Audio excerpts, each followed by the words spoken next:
Shalom bagi kita semua. Selamat sore, selamat beribadah.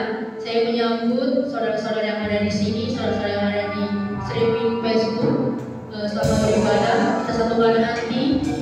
Kita fokus untuk menyembah Tuhan, kita datang kepada Tuhan. Tanpa pujian suku indah.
nyatakan dari pujian betapa banyak Engkau Tuhan.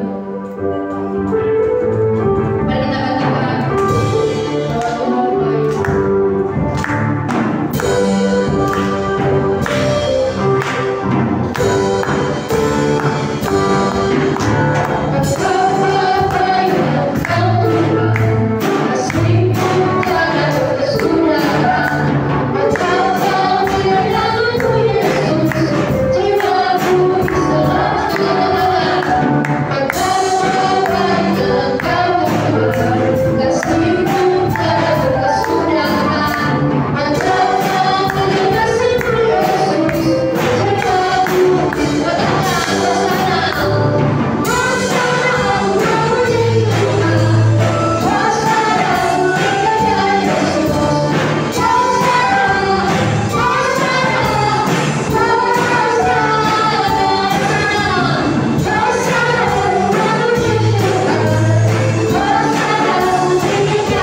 baik.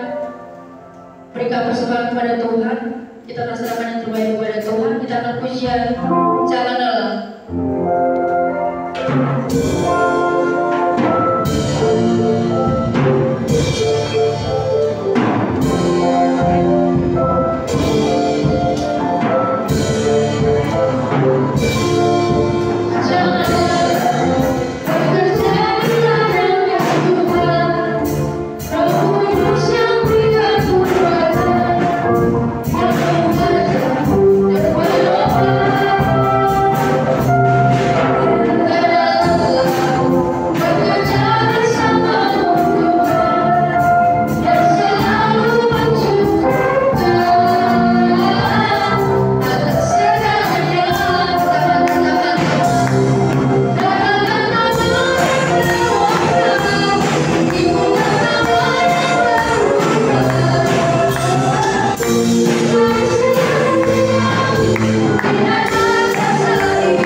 Mari kita fokus untuk dengan firman Tuhan. Kita arahkan pikiran kita kepada Tuhan. Kita angkat pujian hanya dekat Allah. Mari kita serahkan hati kita kepada Tuhan. Fokus tertuju kepada Tuhan. Mendengarkan firman Tuhan. Firman yang disampaikan kepada hamba-Nya. Biarlah jadi pelajaran dan jadi renungan bagi kita semua.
Shalom saudara terkasih dalam Tuhan. Ayo semangat.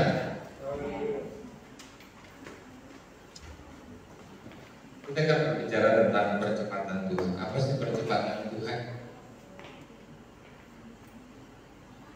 Kalau kita dijanjikan tahun depan dapat sesuatu, tahu-tahu bulan depan udah dikasih, senang gak? Senang. Halo, anak muda,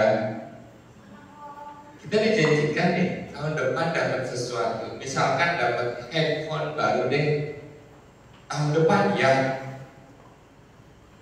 Nggak tahunya bulan depan udah dikasih. Seneng gak? Seneng ya? Seneng ya?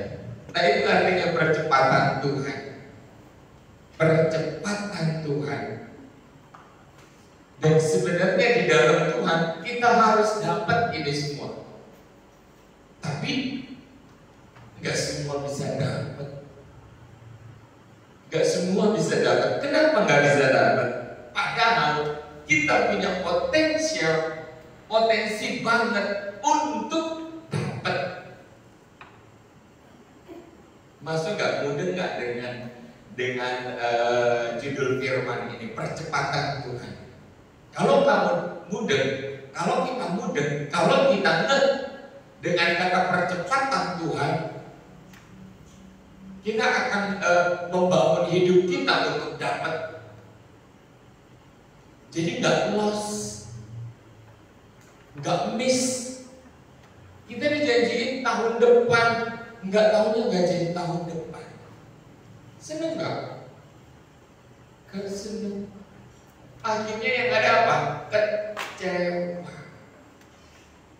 Padahal sebenarnya kita punya potensi untuk dapat. Enggak? Kita tuh punya potensi untuk dapat, tapi karena kita nggak nyampe targetnya menurut Tuhan, kita loss, kita nggak dapat. Kita cuma dapat janji. Makanya manusia banyak bilang, Tuhan mana janjimu? Tuhan bukannya Tuhan janji begini, janji begitu, janji dan segala macam.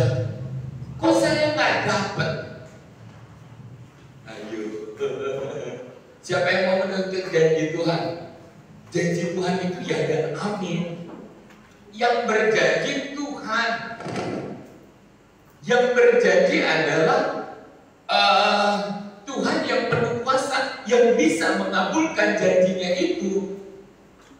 Sekarang, nanti, tahun depan atau nggak jadi, tergantung gimana kita. Tapi kalau menurut Tuhan kita layak untuk jadi tahun depan, kita layak untuk dapat tahun ini, kita dapat. Gitu loh. Ini yang harus kita pikirkan dalam hidup ini. Yang menentukan hidup ini kita atau Tuhan? Ayo. Yang menentukan hidup ini sepenuhnya Tuhan atau kita? Ya Tuhanlah takdir arahnya. Ya wis gimana Tuhanlah.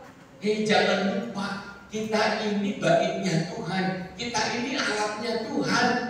Kita punya hak untuk mengubah segala sesuatu dan menarik belas kasihan Tuhan.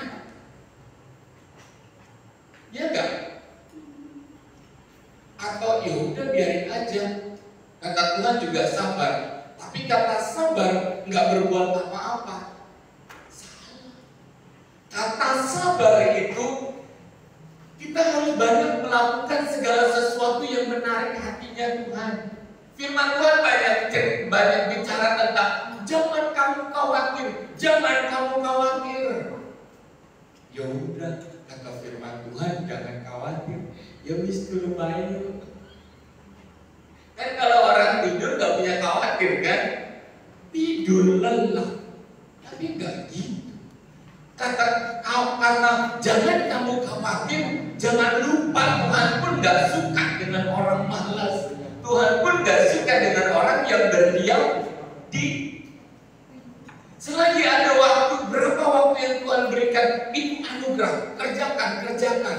lakukan dengan tangan, jangan lupa juga perbaiki diri. Dengan memperbaiki diri, Tuhan memperhatikan hidup kita. Tuhan memperhatikan hidup kita. Jadi yang tadinya janji tahun depan diberikan bulan depan. Kita lihat ya. Dalam 1 Samuel 1 ayat yang ke-23.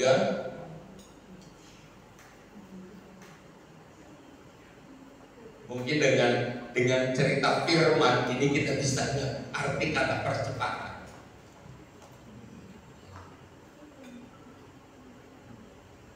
Kalau kita semua pakai kamus ini, ngerti firman Tuhan, ngerti maunya Tuhan, kita akan efisien dalam hidup ini.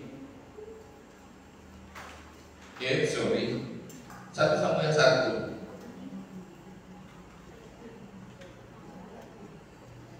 Ya, cerita tentang apa ini? Tebak sendiri ya. Kemudian Elkana sampai 28 ya Kak. Kemudian Elkana suaminya itu berkata kepadanya, perbuatlah apa yang kau pandang baik, tinggallah sampai kau menyambi dia. Hanya Tuhan kiranya menepati janjinya. Siapa yang menepati? Tuhan. Dan jadi tinggallah perempuan itu dan menyusui anaknya sampai di sapi. Siapa yang diceritakan di sini? Ayat 24. Setelah perempuan itu menyambi anaknya, dibawanyalah dia dengan seekor lembu jantan yang berumur 3 tahun, 1 ekor tepung dan sebuyung anggur, lalu diantarnya ke dalam rumah Tuhan di Silo. Siapa yang diantar ke rumah Tuhan di Silo? Waktu itu masih kecil, betul anak-anak itu. 25. Setelah mereka menyembelih lembu, mereka mengantarkan anak-anak itu kepada Eli. Pada Imam Eli 26. Lalu kata perempuan itu, mohon bicara tuanku, demi tuanku hidup, akulah perempuan yang dulu berdiri di sini dekat tuanku untuk berdoa kepada Tuhan. 27. Untuk mendapat anak inilah aku berdoa, dan Tuhan telah memberikan kepadaku apa yang ku minta daripadanya. 28. Maka aku pun menyerahkan kepada Tuhan seumur hidup. Terserahlah ia kiranya kepada Tuhan. Lalu sujudlah mereka di sana menyembah kepada Tuhan. Siapa yang dimaksud yang diserahkan di sini? Siapa? Samuel. Diserahkan kepada Tuhan. Samuel didapatkan oleh ibunya yang bernama Hana karena dia meminta kepada Tuhan dan berjanji kepada Tuhan, Tuhan, kalau Engkau beri aku anak, aku akan menyerahkan dia buat Tuhan seluruh hidupnya. Ujung-ujung Tuhan mendengar doa Hana. Nah, sebenarnya dia tahu dia benar-benar ngerti nggak kalau Tuhan dengar? Bisa aja dia bilang, Tuhan, waktu itu saya bohong loh, anak itu buat itu. Bisa nggak Hana nggak nyerahkan ke rumah Tuhan di Silo, nggak menyerahkan kepada Imam Eli? Bisa. Tapi kadang kita orang ini berjanji, habis itu kita yang mengingkari. Banyak kali di gereja Tuhan, aku bertobat Tuhan, mulai hari ini aku berubah di gereja. Melangkah keluar dari gereja, lupa dan menganggap Tuhan nggak dengar. Iya kan? Kenapa orang-orang Kristen nggak banyak berubah? Mereka melupakan janjinya di dalam rumah Tuhan. Seakan-akan Tuhan nggak dengar apa yang diucapkan tadi di gereja. Hanya bergumul loh. Hanya benar-benar bergumul, Tuhan, berikan aku anak, dan anak itu akan kuberikan seluruhnya kepadamu. Tuhan jawab. Banyak kali kita berdoa di rumah Tuhan, Tuhan, aku mau berubah. Aku mau menyenangkan hati Tuhan, aku nggak mau lagi begini, aku nggak mau begini, biar saya lebih baik. Tapi banyak kali kita lupa. Tapi hanya melakukan janjinya kepada Tuhan, entahkah itu Tuhan dengar atau enggak. Tapi benar-benar dia bulan ini dapat dari Tuhan, diberikan oleh Tuhan, dan aku kembalikan. Cuma lepas sapi, bukan lepas sapi, lepas menyusui. Anak itu sudah 3 atau 4 tahun, anak ini selesai menyusui dari ibunya, lepas dari ibunya, diserahkan kepada Tuhan. Lalu Samuel jadi apa di rumah Tuhan? Dibentuk di bait Allah dalam pelayanan dan menjadi nabi, mendampingi raja-raja yang memerintah, yaitu Raja Daud, Raja Saul. Kok gampang ya untuk menciptakan seorang nabi? Kayaknya gampang. Jangan lupa seluruh kehidupan Samuel diserahkan kepada Tuhan. Dari mulai bayi dilepas dari susu ibunya, seutuhnya menjadi milik Tuhan dan diproses oleh Tuhan. Dan dia menjadi orang yang dipakai oleh Tuhan. Percepatan. Ini yang disebut dengan percepatan. Cepat jadinya. Kenapa? Karena dia diserahkan utuh, hidupnya utuh. Emang nggak ada tantangan gitu di rumah Tuhan? Ada. Keturunan Imam Eli, anak-anak Imam Eli adalah orang yang tercela di hadapan Tuhan. Orang yang suka nyuri persembahan, orang yang suka merampas haknya Tuhan, bagiannya Tuhan aja dia makan, dia nikmati. Pelayan-pelayan cantik di rumah Tuhan dipacarin. Tapi dia nggak terkontaminasi dengan itu. Dia tahu hidupnya sepenuhnya untuk Tuhan. Amin. Dia tahu sepenuhnya hidupnya untuk Tuhan, dan dia betul-betul dipakai oleh Tuhan. Ayo. Siapa yang mau dipakai Tuhan? Siapa yang mau dipakai Tuhan? Amin. Mau komitmen. Caranya seperti itu. Lihat gambaran yang diberikan oleh Alkitab untuk dipakai Tuhan. Samuel memurnikan dirinya. Ini aku Tuhan. Ini aku Tuhan. Dia tidak mencemarkan dirinya dengan dunia. Dia tidak mencemarkan dirinya dengan lingkungan. Walaupun lingkungannya, kalau istilah sekarang, toksik. Gampang banget untuk mencap lingkungannya toksik. Ya inilah yang itulah. Padahal dirinya belum tentu benar. Udah ngecap lingkungannya dia yang toksik.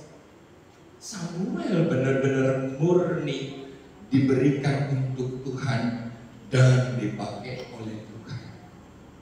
Dia tidak mencemarkan dirinya dengan pikiran-pikiran dunia ini. Kita lihat contoh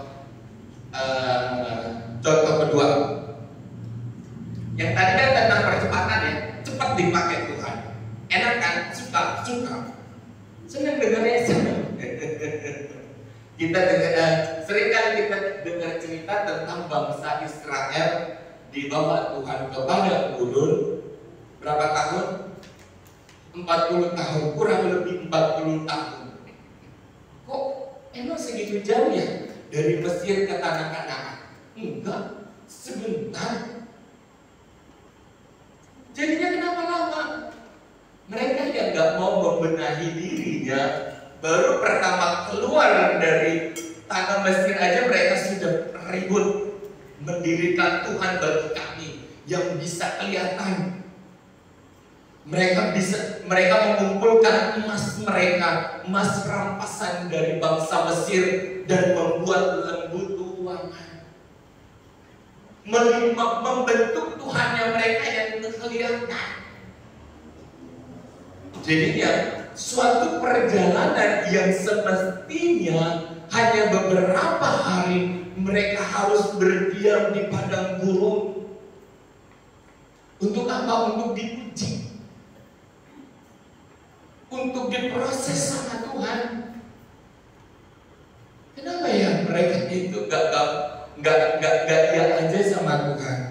Kenapa sampai Tuhan katakan mereka adalah bangsa yang tegar tengkuk, berbantah-bantah, selalu berbantah-bantah. Nen, cuci piring, engkau bayar mak. Nen, belajar, engkau mah lagi asik main game. Nen.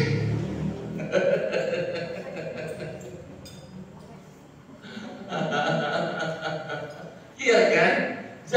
Jangan pikir hal yang sesimpel itu bukan perbantahan. Itu perbantahan yang dimulai dengan hal kecil. Benar? Benar. Engkau banyak. Ih, resek. Tua ke, mulutnya mendidik ngapa? Enggak ngerti apa anak muda lagi seneng. Ya elah. Itu perbantahan, bro, itu perbantahan sis. Yang dimulai dari hal-hal kecil sampai kepada perbantahan yang besar. Jadi reward yang akan Tuhan berikan bertambah jauh dan bertambah jauh dan bertambah jauh. Kenapa Samuel begitu cepat untuk mendapatkan pelayanannya, mendapatkan kasih Tuhan, mendapatkan gelar nabi? Dia dipakai oleh Tuhan. Samuel katakan kepada Daud, Samuel tegur Saul. Karena apa? Hatinya itu connect sama Tuhan. Hatinya itu sensitif benar-benar dengan hati Tuhan. Yang begini nih, hal yang seperti ini nih, Tuhan gak suka. Dia langsung maju dan menegur Saul. Dia juga menegur Daud, seorang raja, ditegur oleh imam. Karena apa? Sensitivitasnya tidak ada berbantahan di dalam hatinya. Karena apa? Iya Tuhan. Seringkali saya selalu cerita ke anak muda, iya Tuhan. Iya Tuhan. Jauhkan perbantahan dari mulut. Amin. Jauhkan perbantahan dari mulut. Jauhkan apa yang diolah oleh pikiran kita tentang segala sesuatu. Jadi, kalau kita belajar dalam jangan pikir keseharian kita nggak berhubungan dengan Tuhan. Berhubungan langsung. Apa yang engkau kerjakan itu Tuhan lihat. Itu Tuhan tahu semua. Bahkan ketika kita nggak jujur dalam hal kecil, dalam hal yang kita pikir demi kebaikan. Tuhan tahu. Kalau kita mau mendapatkan percepatan Tuhan, tunduk sama Tuhan. Kenapa Samuel mendapatkan percepatan Tuhan? Karena dia tunduk sama Tuhan. Amin. Ini anak muda perlu banget loh firman ini. Menundukkan diri sama Tuhan itu perlu banget. Kenapa saya katakan biar apa yang Tuhan mau berikan itu gak diberikan di waktu tua. Saya ketika sadar saya sekolah Alkitab itu di umur 22 tahun. Saya sudah menyelesaikan sekolah, saya selesaikan kuliah, saya D3, ambil diploma 3. Saya praktek 1 tahun di Bali. Di situ saya dapat panggilan Tuhan. Dan di umur yang kalau nggak salah 21 saya dapat panggilan itu. Saya tahu betul di umur 21 itu pun saya masih diproses sama Tuhan. Nggak segampang itu. Kita punya penundukan tapi tetap diuji. Sampai di umur 22 saya ingat betul. Umur 22 saya masuk sekolah Alkitab. Waktu saya isi formulirnya saya tulis umur saya masih 20. Bener loh bro, sadar loh, umur 20 hitung lagi kita. Tahun berapa ngelutin? Iya 22. Ternyata saya di umur 22, saya ingat betul.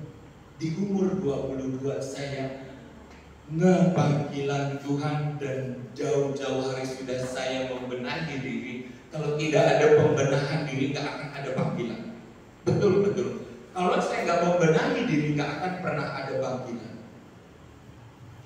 Karena membenahi diri, memperbaiki diri, membereskan diri, baru Tuhan izinkan saya mendapatkan formulir untuk sekolah Alkitab. Walaupun saya nggak pernah gereja di GPDI.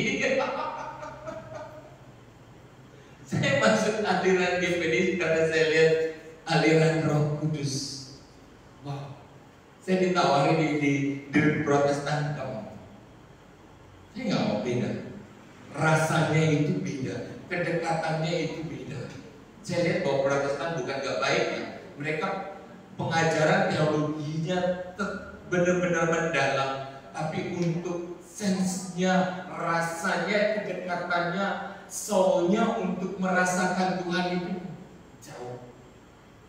Kenapa saya berjalan masuk di organisasi GPDI? Namanya penyembahan itu enak, dekat sama Tuhan. Jadi 22 tahun, ya ampun lama banget untuk ngerti panggilan ya. Saya berpikir seperti itu loh. Umur 22 tahun, Tuhan selama 22 tahun saya kemana aja Tuhan? Saya mau tebus. Saya mau tebus. Rasanya kenapa saya hanya begitu lama? Ngerti nggak? Kenapa saya nyanyi sama Tuhan begitu lama? Andaikan saya bisa melayanimu lebih awal, kenapa ada Moses, kenapa ada Tasya di umur yang segitu sudah melayani? Itu percepatan bukan? Ya enggak? Itu percepatan. Kenapa? Ada orang tuanya yang sudah mengenal firman. Keuntungannya ada orang tuanya yang sudah terlebih dahulu mengenal firman. Timotius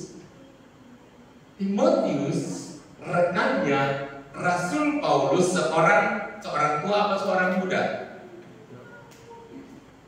Ingat waktu Timotius katakan, jangan engkau dianggap rendah karena engkau muda. Timotius dipakai Tuhan.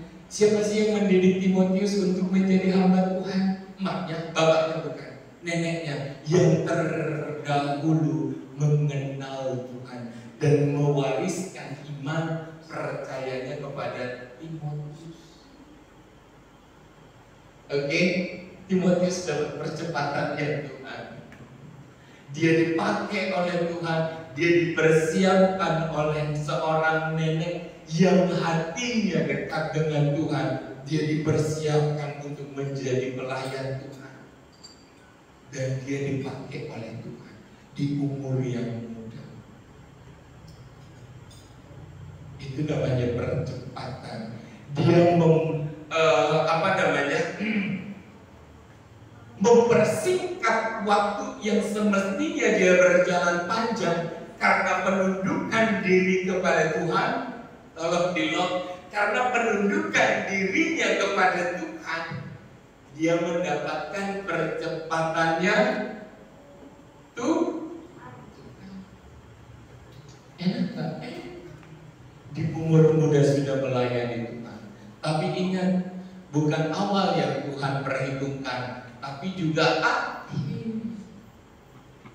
Jangan kita cepat dipakai Tuhan, tetapi di ujung perjalanan kita jauh dari Tuhan. Dari awal ya sampai akhir, banyak manusia itu lari dari Tuhan. Kenapa orang bisa berjalan cepat? Karena apa? Berjalan di dalam relnya Tuhan, jalur yang Tuhan sudah siapkan. Amin. Kalau kenapa sih? Kayaknya lebih cepat mana? Kereta api ke Surabaya atau mobil dari Surabaya? Kereta api. Karena apa? Ada relnya, rel khusus. Secepat-cepatnya dia terserah dia. Yang menghalangi juga ditabrak, tidak diabaikan. Ada kebakaran, stop dulu, masih di skip. Ada kebakaran, teruslah berjalan terus dalam panggilannya Tuhan. Tapi kalau mobil, ya belum macet dah. Lampu merah. Manusia itu banyak banget seperti itu, lari dari tujuannya Tuhan, terlalu banyak mempermasalahkan yang bukan bagiannya, yang bukan masalahnya. Kalau mau mendapatkan percepatannya, Tuhan tahu tujuan Tuhan apa. Tujuan maksud Tuhan apa? Selain itu abaikan. Berjalanlah seperti kereta api. Amin. Tujuan Tuhan dalam hidupmu apa? Ini yang harus kita tahu nih. Ini yang harus kita ngerti. Tujuan Tuhan dalam hidup kita apa? Kalau kita tahu tujuan Tuhan dalam hidup kita, pegang janji Tuhan. Amin. Pegang betul janji Tuhan. Sampai sesuatu itu Tuhan kerjakan, Tuhan jadikan. Sulitnya apa ya? Orang-orang percaya itu, ya jangankan orang percaya, hamba Tuhan aja banyak kok yang lari dari jalurnya Tuhan, ngerjain yang bukan semestinya. Disinilah fungsi Roh Kudus menarik, tarik lagi ke jalurnya lagi, udah benar di jalurnya, lari lagi dari jalurnya lagi, yang bukan bagiannya dikerjain lagi, dipusingin lagi. Jadinya sulit untuk mendapatkan percepatannya Tuhan. Padahal kalau berjalan dalam tracknya Tuhan, kita akan cepat sampai tujuan. Contoh, kita buka Yunus 1 ayat 1 sampai 3.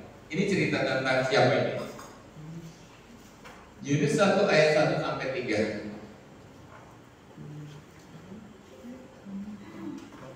Saya harap kita saya dulu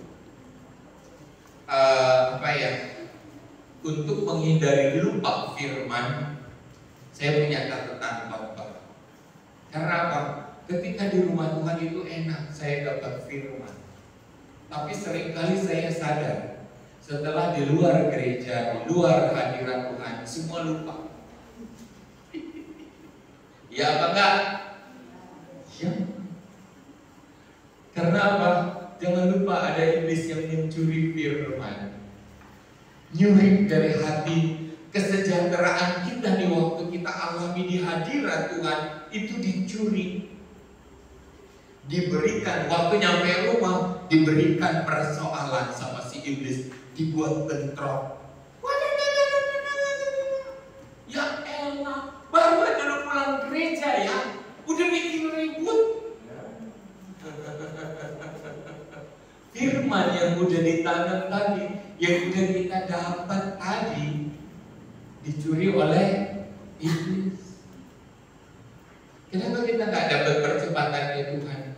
Ada banyak benih-benih firman yang sudah ditabur dan dialaskan dengan pujian dan penyembahan, baru keluar dari gereja diambil sama si iblis, digantikan dengan keributan rumah tangga, dipercekcokan adik kakak, persoalan ini dan itu, hilang sejahtera. Akhirnya yang kita kerjakan bukan lagi yang kita dapat firman tadi waktu di gereja, tapi persoalan-persoalan biasa yang membuat kita cekcok dan menyakiti hati. Ya, datanglah firman Tuhan kepada Yunus bin Amittai demikian. Bangunlah, pergilah kemana? Bangunlah dan pergi ke Niniwe, kota yang besar itu. Berserulah terhadap mereka karena kejahatannya telah sampai kepada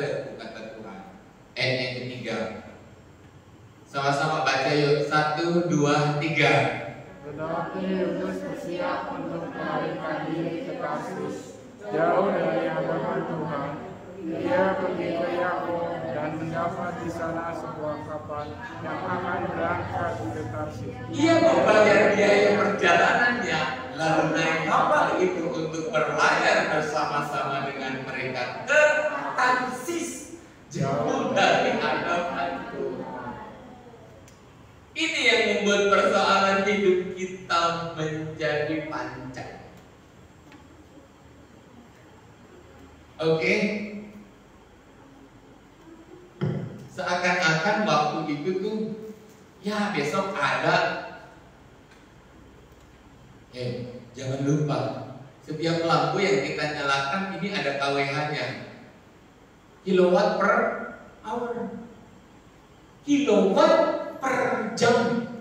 Dibagi berapa jam nyala, berapa jam per kilonya, per 1000 tenaganya, dibagikan waktu per jam. Ini Yunus pergi dari hadapan Tuhan, seakan-akan dia yang punya hidup. Dia disuruh Tuhan ke Niniwe, tapi dia pergi dari hadapan Tuhan sengaja. Kenapa dia nggak mendengarkan suara Tuhan, padahal dia tahu suara Tuhan? Dia harus ke Niniwe. Dengan sadarnya dia bayar semua biaya travelnya ke Tarsis. Mau, saya mau ke Tarsis. Ke Niniwe. Tuhan, mereka itu orang tertentu gak akan mungkin bertobat. Percaya sama saya Tuhan.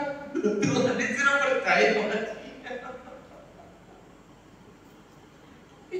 Hebatnya manusia, seakan-akan waktu itu ya punya dia. Jangan lupa jam ini listrik dihitung per hournya berapa, per jamnya berapa kilowatt yang digunakan, per jamnya berapa yang harus dibayar. Kalau kita punya percepatan hidup seperti Samuel dan seperti Timotius, efektif. Tetapi kalau hati seperti Yunus, buang-buang waktu. Jelas-jelas Tuhan suruh kemana? Ke Niniwe. Dia dipakai Tuhan.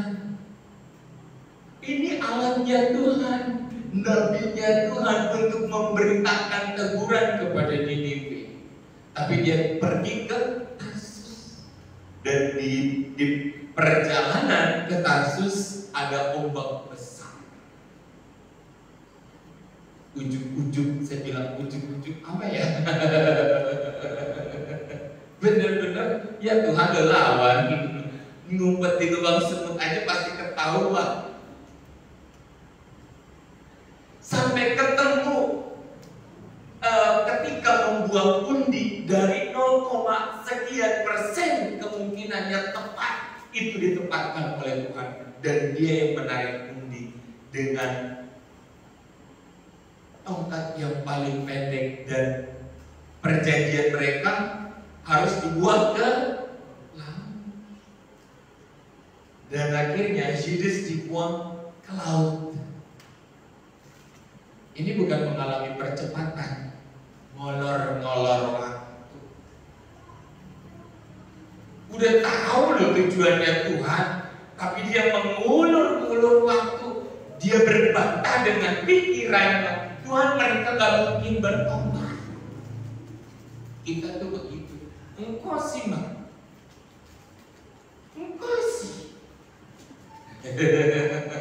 Kenapa saya katakan itu mulai awal perbantahan kecil? Kenapa Timotius dipakai Tuhan? Kenapa Samuel dipakai Tuhan?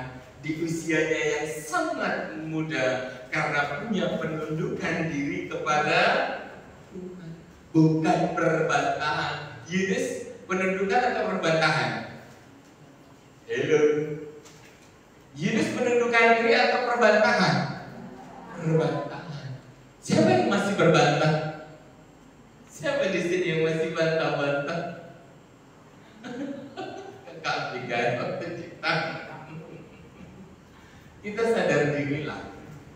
Nggak perlu saya koreksi, karena yang dapat rewardnya siapa? Saya? Bukan. Yang dapat rewardnya diri kita sendiri. Kalau kita membantah, yang mendapatkan upah pukulan dari Tuhan siapa? Ya kita sendiri. Jadi kita tahu dengan sadar apa yang akan kita dapat dengan perbantahan, apa yang akan kita dapat dengan penundukan diri. Firman ditaburkan saat ini, mau berbantah atau menundukkan diri? Menundukkan diri itu hanya tetap seperti doanya anak. Oke, menundukkan diri. Sepakat ya? Sepakat ya? Kita janji di hadapan Tuhan. Tuhan, saya menundukkan diri. Saya mau cepat dapat janji-janji Tuhan. Benar-benar janji-janji Tuhan itu Tuhan siapkan begitu banyak.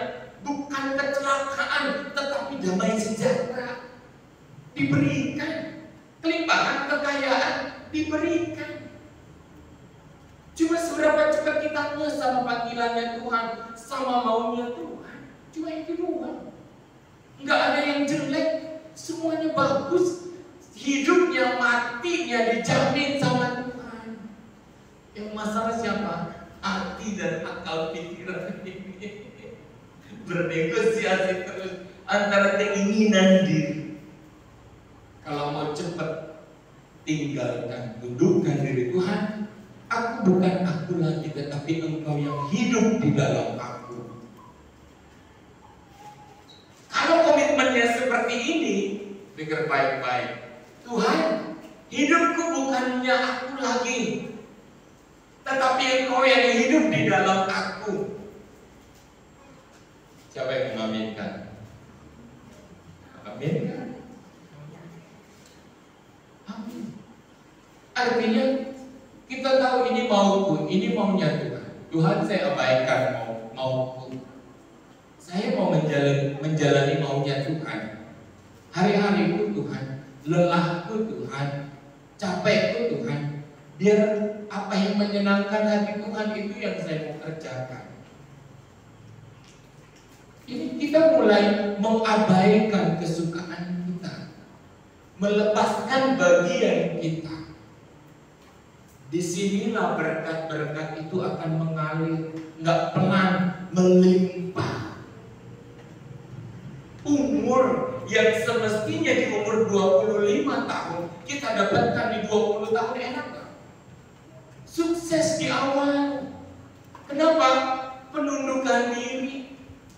Jalannya tuh cepat, nggak usah berkelok-kelok jadimu, berliku-liku janjimu. Enggak, berjalan di dalam tracknya Tuhan, di jalurnya Tuhan, kita dapatkan tahun demi tahun, berkat demi berkat. Hari-hari itu cuma pendewasaan aja. Pendewasaan terus, makin dewasa, makin dewasa. Berkat itu mengalir, janji itu nggak usah ditagih. Janji-janji firman, berkat-berkat itu nggak usah ditagih. Tuhan tahu bagian mana yang harus yang Tuhan berikan untuk melengkapi. Nggak usah tagih janji Tuhan, enggak. Tuhan tahu apa yang harus diberikan, dan yang diberikan itu selalu surprise, di luar dugaan kita. Kenapa? Karena Dia Tuhan. Amin.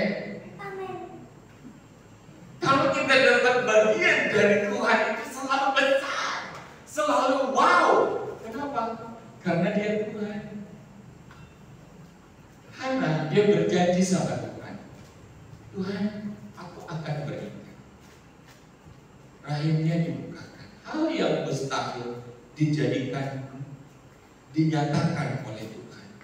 Dan Dia kerjakan seperti apa yang diucapkan bibirnya. Anak ini akan menjadi alat bagi Tuhan. Seluruh hidupnya akan dipakai oleh Tuhan. Berkat-berkat berkelimpahan datang memberkati dia, keluarganya, damai sejahtera mengatasinya. Dulu dia menjadi istri yang disingkirkan. Waktu dia dekat sama Tuhan, dia jadi nyonya besar. Dia yang mengatur segala sesuatu. Amin. Tuhan katakan kita bukan ekor tetapi kepala. Amin. Tuhan mau jadikan kita kepala. Tapi bagaimana kita mau jadi kepala tapi kalau nggak punya penundukan diri? Nggak mungkin. Beri dulu dirimu disetir oleh Tuhan, dikendalikan oleh Tuhan, sampai akhirnya Tuhan memberikan kendali dalam hidupmu. Seperti Elia, mulutnya diberikan kuasa, tidak akan turun hujan selama 3 tahun kecuali aku mengatakannya. Mantap. Kita sama, Elia manusia biasa, kita pun manusia biasa. Tapi kalau Tuhan di pihak kita, siapa lawan kita? Tidak ada. Semua hanya soal Tuhan pakai atau enggak, jalankan atau enggak. Kalau kata Tuhan ya, ya. Kalau kata Tuhan tidak, ya tidak. 2 Korintus 6 ayat 1 sampai 10.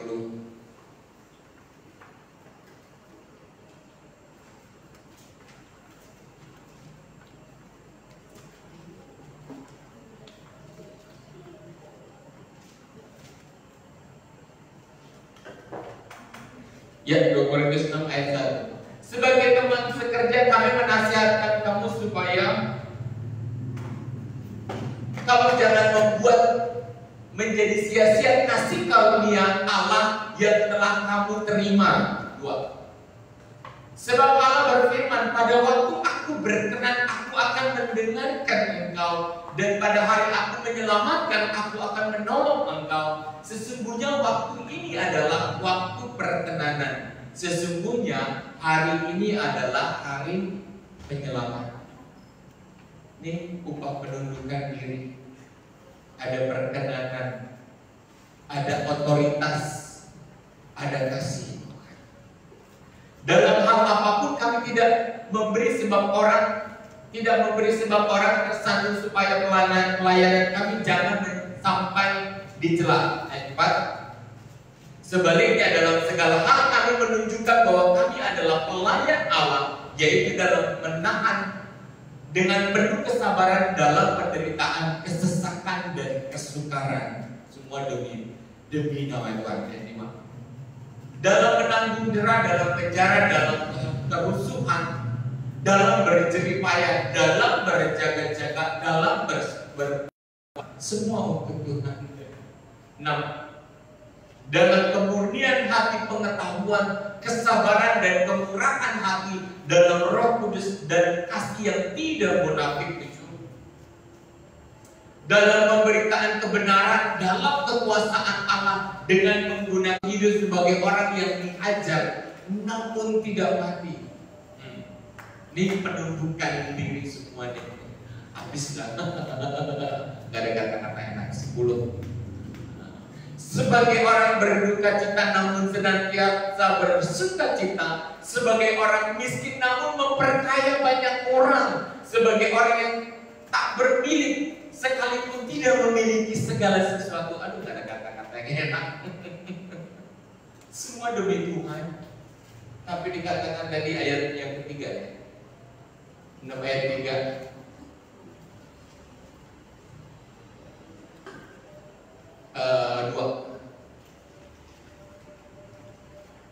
Sebab Allah berfirman, pada waktu aku berkenan, aku akan mendengarkan engkau, dan pada hari aku menyelamatkan, aku akan menolong engkau. Sesungguhnya waktu itu adalah waktu perkenanan itu. Sesungguhnya hari ini adalah hari penyelamatan. Harinya Tuhan, waktunya Tuhan. Amin. Mau hadiah dari Tuhan, mau percepatan. Kita loh, jangan salahkan Tuhan. Berapa lama, berapa cepat, bukan Tuhan yang tentukan, kita yang tentukan. Kenapa? Kelakuan, perbuatan kita berkenan. Gak usah Tuhan tuh gak usah ditagih janji. Dia tahu yang terbaik, 1000 kali yang terbaik buat kita, dia tahu. Kalau kita berkenan di hadapan Tuhan, sesuatu itu layak dia akan berikan tanpa diminta. Kapan? Waktunya Tuhan. Ketika kita memulihkan diri, ketika kita memperbaiki diri, bahkan waktu kita lupa dulu pernah minta sama Tuhan, Tuhan berikan. Waktu di dunia ini bukan kapan baik enggaknya, Tuhan tahu yang terbaik buat kita. Tapi yang harus kita pastikan, kita ini sudah berproses belum? Sudah memulihkan diri belum? Sudah berkenan belum? Oke. Siap mendapatkan percepatan? Koreksi diri, pulihkan diri. Setiap firman yang ditabur, setiap ibadah itu taburan firman, itu lebih mahal dari uang. Kalau kita benar, hidup ini benar, kamu minta uang berapa? Tuhan ada. Setiap taburan roti mana, firman Tuhan itu pegang. Nggak akan mungkin kita bisa memperbaiki kalau kita lupa firman. Oh, saya mau memperbaiki diri Tuhan mulai hari ini, tapi kita nggak pernah memelihara firman itu, melakukannya nggak pernah. Itu bohong, bener bohong. Nggak akan terjadi maksud saya. Karena firman itu kita lupakan. Setiap firman yang ditaburkan di tempat ini, atau kita persilakan iblis mencurinya dan membuat masalah dalam hidup. Waktu Tuhan, yuk kita naikkan pujian kita.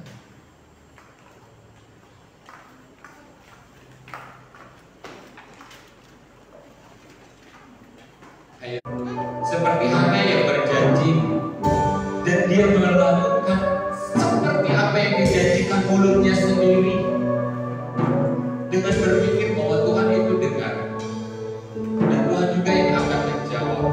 Dia harus melaksanakan walaupun rasanya tidak ada tuntutan untuk melaksanakan, tetapi dia kerjakan persis seperti apa yang Tuhan mau.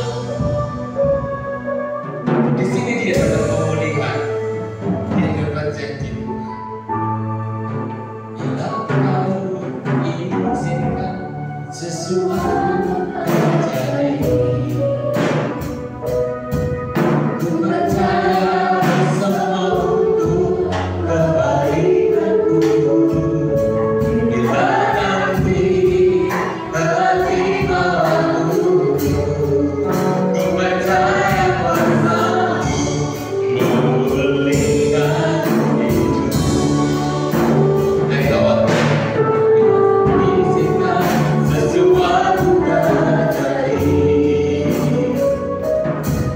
ku percaya semua untuk kebaikanku. Bila nanti terima waktu, ku percaya kuasa-Mu memulihkan hidup.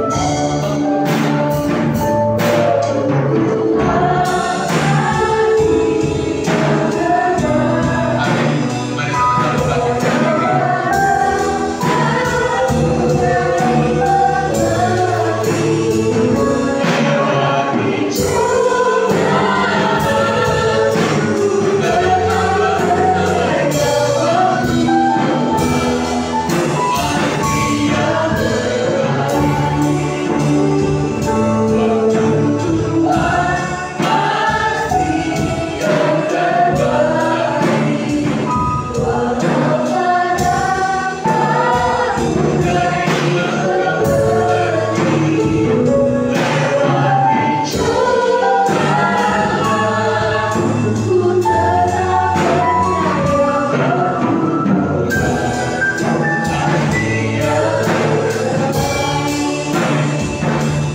Tidak ada alasan bagi Tuhan untuk menjawab sesuatu, untuk melakukan sesuatu, kalau kita nggak pernah berubah.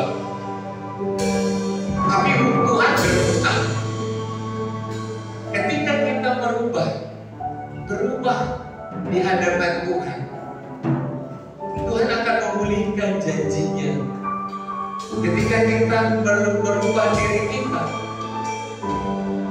seperti menagih janji, dan Tuhan akan mengiyakan dan memberikan segala sesuatu pada waktunya. Amin.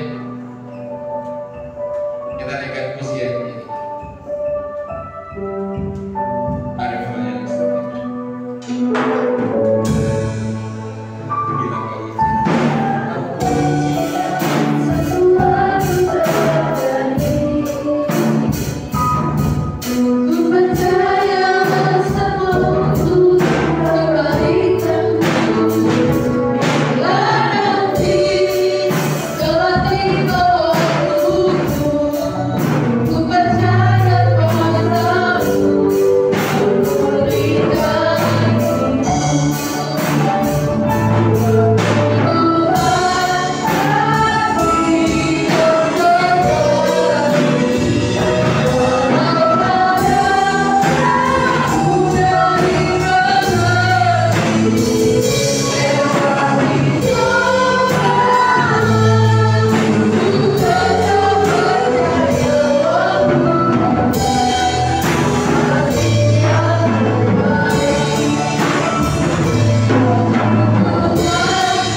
serahkan di dalam tangan Tuhan, di dalam kuasa Tuhan.